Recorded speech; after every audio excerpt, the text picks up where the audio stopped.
Chaque jour, Charles et Carole vous présentent la leçon de l'école du sabbat.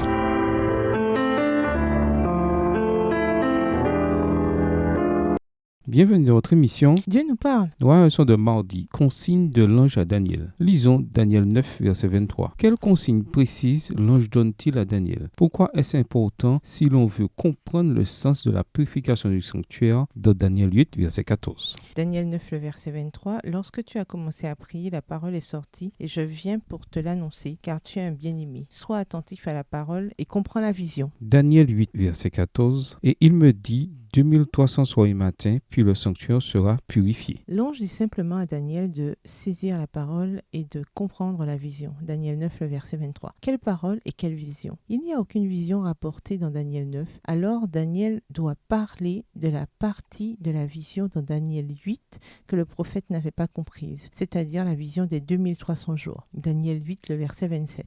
Gabriel continue dans Daniel 9, les versets 24 à 27. De quel événement de la vie et du ministère de Jésus parle-t-il? La première partie de cette prophétie concerne le peuple de Dieu, les Juifs. 70 semaines ont été fixées sur ton peuple, c'est-à-dire la nation juive. Daniel 9, le verset 24. Dans la prophétie biblique, un jour prophétique équivaut à une année littérale. Ézéchiel 4, le verset 6, Nombre 14, le verset 34. Dans Daniel et l'Apocalypse, quand on se trouve devant des images symboliques, on a généralement aussi une prophétie temporelle symbolique. Il y a plusieurs manières de s'assurer que le principe jour-année de la prophétie s'applique ici, dont le fait que quand on l'utilise dans la prophétie de Daniel, chaque événement de la chronologie concorde parfaitement. Si nous appliquons ce principe, 70 semaines sont composées de 490 jours. Puisqu'un jour prophétique équivaut à une année littérale, 490 jours correspond à 490 années littérales. Gabriel dit à Daniel que 490 années sont retranchées, qui est le sens littéral du mot hébreu shatak, mais les traductions disent parfois déterminé et la plupart du temps fixé. Retranché de quoi? Il ne peut s'agir que de la seule haute prophétie temporelle évoquée ici, les 2300 jours de Daniel 8, verset 14. Ces 90 années, prophétie temporelle, renvoient à la prophétie temporelle de Daniel 8, verset 14. La seule partie de la vision laissée sans explication dans Daniel 8, et également seule prophétie temporelle de Daniel 8. Ainsi, nous voyons qu'avec cette prophétie, Gabriel vient pour aider Daniel à comprendre ce qu'il n'avait pas compris dans le chapitre précédent, les 2300 jours. Au revoir. Et à demain si Dieu veut.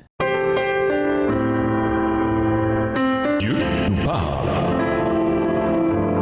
Chaque jour, Charles et Carole vous présentent la leçon de l'école du sabbat.